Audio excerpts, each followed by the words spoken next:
Shalom saudara, haleluya, selamat datang ke siri renungan ringkas dari Injil Yohanes yang berbentuk soalan dan jawaban. Kiranya kasih karunia dan damai sejahtera melimpahi Anda oleh pengenalan akan Allah dan akan Yesus Tuhan kita. Kita akan lihat Yohanes bab yang kelima, ayat 30 hingga ke-40 dengan tajuknya Empat Saksi kepada Keilahian Yesus. Mari kita baca dari ayat yang ke-30. Aku tidak dapat berbuat apa-apa dari diriku sendiri. Aku menghakimi sesuai dengan apa yang aku dengar, dan penghakimanku adil sebab aku tidak menuruti kehendakku sendiri, melainkan kehendak Dia yang mengutus aku. Kalau aku bersaksi tentang diriku sendiri, maka kesaksianku itu tidak benar.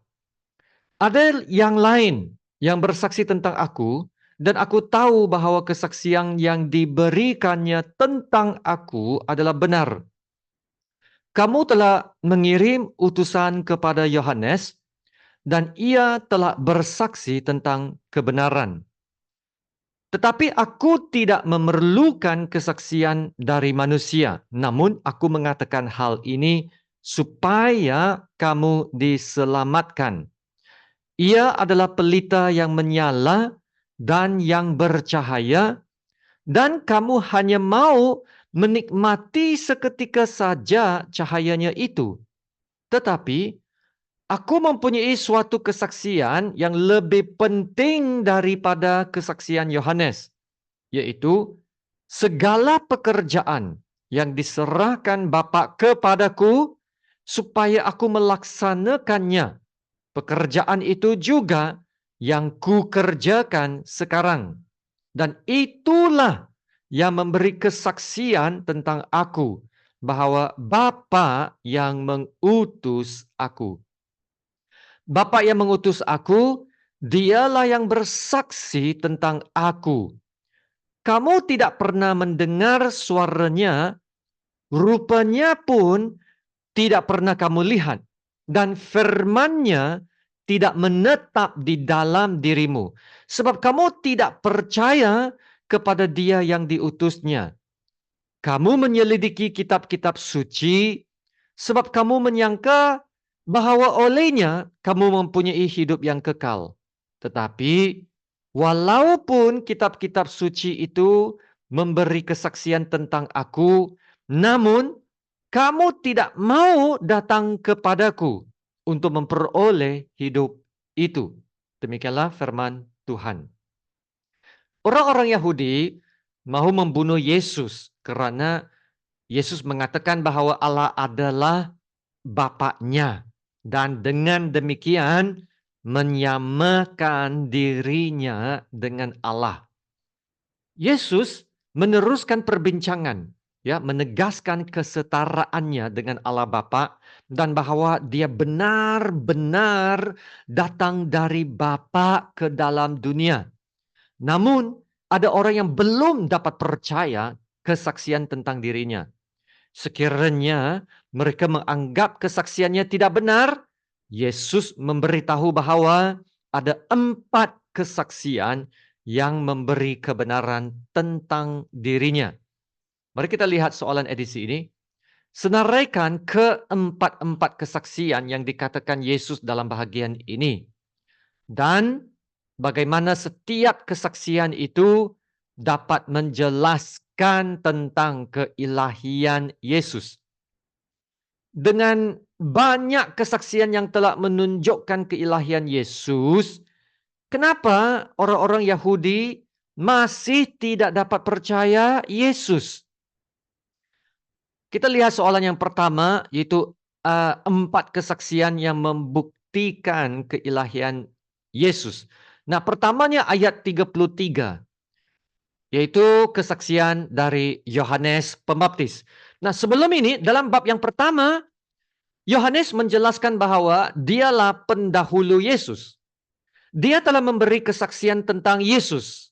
Dan dia telah mengarahkan orang ramai kepada Mesias.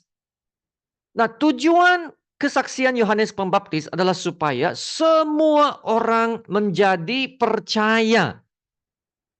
Nah, Yohanes Pembaptis telah bersaksi bahwa Yesus itu adalah anak domba Allah yang menghapus dosa dunia.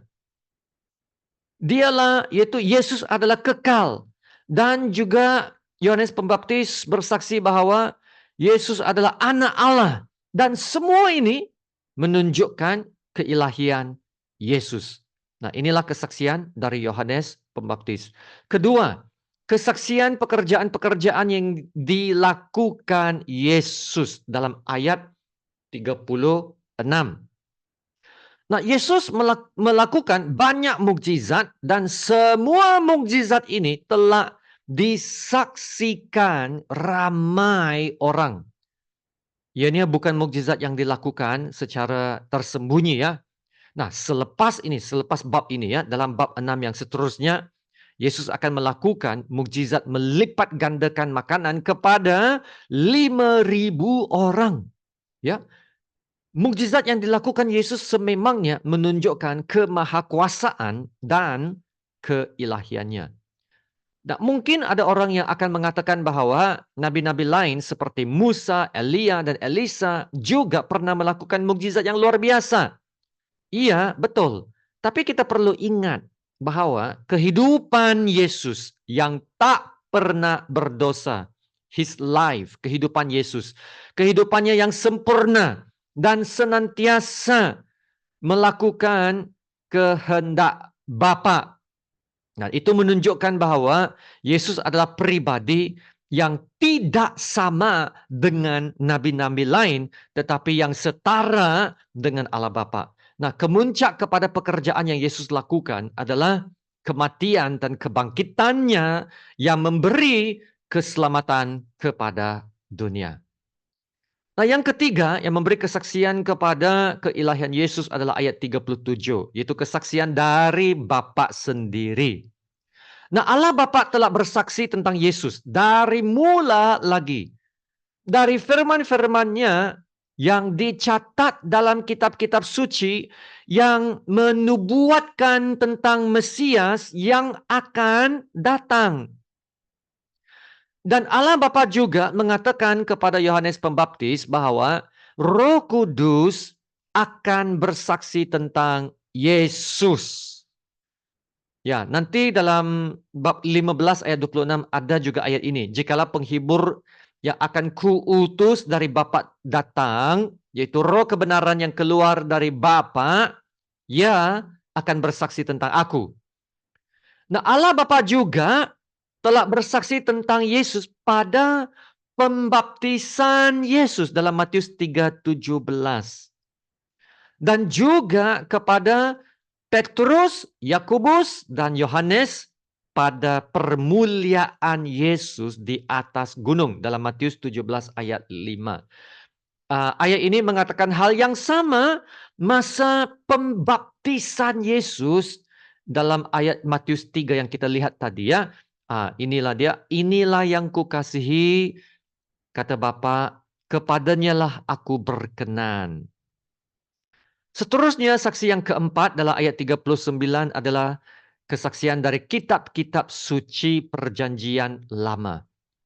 Nah, saudara, dalam agama-agama lain, kitab-kitab suci akan memberi keterangan dan kesaksian tentang yang esa dan yang ilahi.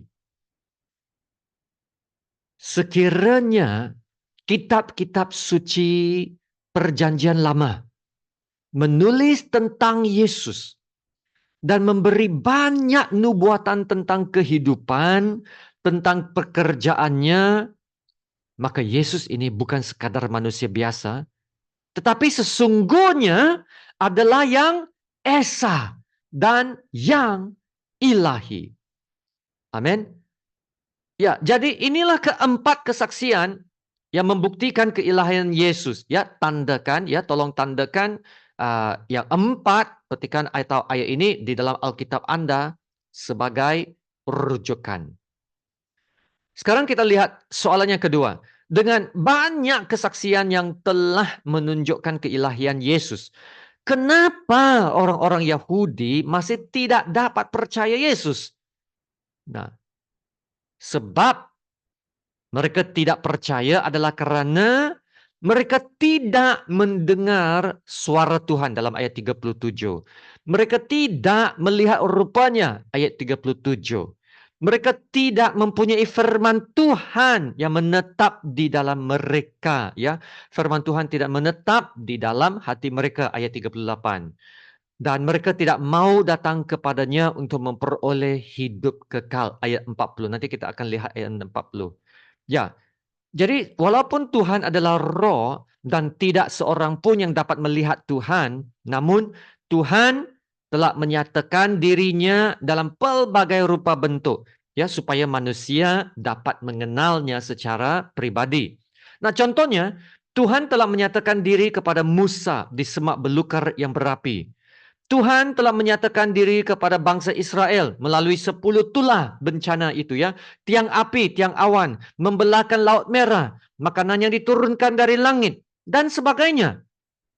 Dan semasa pembaptisan Yesus, Tuhan juga telah menyatakan dirinya dengan suara yang kedengaran. Dan yang terpenting sekali, Tuhan telah menyatakan dirinya melalui Yesus yang telah menjadi manusia. Dan Yesus berkata dalam bab 14 nanti dalam ayat 7 dan 9. Sekiranya kamu mengenal aku, pasti kamu juga mengenal Bapakku. Sekarang ini kamu mengenal dia dan kamu telah melihat dia. Barang siapa telah melihat aku, ia telah melihat Bapa. Orang-orang Yahudi juga telah diberikan kitab-kitab suci. Nah, dalam ayat 39 mengatakan, mereka menyelidiki kitab suci. Ya, bermaksud mereka baca, mereka ada belajar. Mereka tahu kebenaran. Namun, kebenaran-kebenaran yang mereka pelajari tidak menetap di dalam diri mereka. Ya, itulah sebabnya mereka tidak dapat mengenal Allah. Ya, tidak mengenal Allah yang telah mengutus Yesus dan melihat terang dari kebenaran Allah yang dapat memerdekakan mereka. Ya, maka masalah orang-orang Yahudi adalah bukan karena ketidaktahuan. Mereka tahu, tetapi masalah mereka ialah ketidakkepercayaan. Tidak percaya. Bukan tidak tahu, tapi tidak percaya. Dan karena ketidakpercayaan inilah mereka telah mengeraskan hati untuk menolak Yesus. Ya, saudara, inilah yang paling sedih sekali. Mereka tahu kebenaran tentang hidup kekal yang Yesus dapat berikan. Tapi ayat 40 mengatakan ini. Namun kamu tidak mau. Ya, tidak mau datang kepadaku untuk memperoleh hidup itu. Wow, saudara, mereka dianugerahkan hidup. Mereka dianugerahkan keselamatan, tapi mereka menolak anugerah keselamatan itu. Mereka menolak hidup kekal. Jadi apa kesan ketidakpercayaan mereka? Nah, kita ingat kembali kepada kata-kata Yesus dalam Yohanes 3:36. Barang siapa percaya kepada anak, ia beroleh hidup yang kekal. Tetapi barang siapa tidak taat kepada anak, ia tidak akan melihat hidup, melainkan murka Allah tetap ada di atasnya. Ya saudara, dalam beberapa siri sebelum ini, kita telah belajar tentang pribadi Yesus. Kita telah melihat kebenaran tentang Yesus. Dan hari ini, kita diberi penjelasan yang lebih lagi melalui saksi-saksi yang cukup membuktikan ketuhanan Yesus. Dan respon kita kepada Yesus sangat penting. Sebab ia akan menentukan hidup kita di dunia ini dan yang akan datang. Dan bagi kita yang telah percaya Yesus, bagaimana pula perjalanan hidup kita bersama dengan Tuhan Yesus. Dari tahun pertama kali kita mengenal Tuhan sampai tahun sekarang. Adakah kita sudah lebih mengenal Tuhan Yesus? Adakah kita sudah lebih mengenal kebenaran firman Tuhan? Dan karena itu, adakah kita sudah semakin bertumbuh dalam iman dan keyakinan kita dalam Yesus Kristus? Adakah hidup kita semakin berubah selaras dengan kebenaran-kebenaran firman yang kita belajar? Ya saudara, jagalah hati kita untuk terus merindukan Tuhan. Dan saya diingatkan kata Paulus dalam Kolose 2 ayat 6, 7 ini. Dan marilah saudara, kita jadikan ayat ini sebagai rujukan doa kita sekarang. Mari kita berdoa. Haleluya, Bapa kami yang di surga, Bapa yang kami sembah dalam nama Tuhan Yesus. Terima kasih Bapa, kami ada kesempatan ini untuk belajar firman-Mu. Pengajaran firman-Mu sekali lagi membuka mata kami untuk melihat kebenaran tentang Tuhan Yesus. Kebenaran-kebenaran-Mu harus meneguhkan iman kami untuk lebih percaya Yesus, untuk lebih mengingini Yesus, untuk lebih mengasihi Yesus, supaya Yesus adalah di atas segala-galanya dalam hidup kami. Dan kami mau meletakkan Yesus menjadi dasar hidup kami yang kukuh. Seperti mana kata Paulus dalam Kolose. Kamu telah menerima Kristus Yesus Tuhan kita. Karena itu, hendaklah hidupmu tetap di dalam Dia. Hendaklah kamu berakar di dalam Dia dan dibangun di atas Dia. Hendaklah kamu bertambah teguh dalam iman yang telah diajarkan kepadamu, dan hendaklah imanmu melimpah dengan syukur. Ya Bapak, kami mau hidup, kami dibangun di atas Yesus. Kami benar-benar mau kebenaran Kolose 2:6 ayat 7 terlaksana dalam hidup kami. Yesus dasar hidup kami yang kukuh. Haleluya. Terima kasih Bapa. Dalam nama Tuhan Yesus yang termulia, kami berdoa dan ucap syukur. Amin. Sama-sama kita menerima berkat Tuhan. Tuhan memberkati engkau dan melindungi engkau. Tuhan menyinari engkau dengan wajah-Nya dan memberi engkau kasih karunia-Nya. Dan Tuhan menghadapkan wajah-Nya kepadamu dan memberi engkau damai sejahtera. Amin.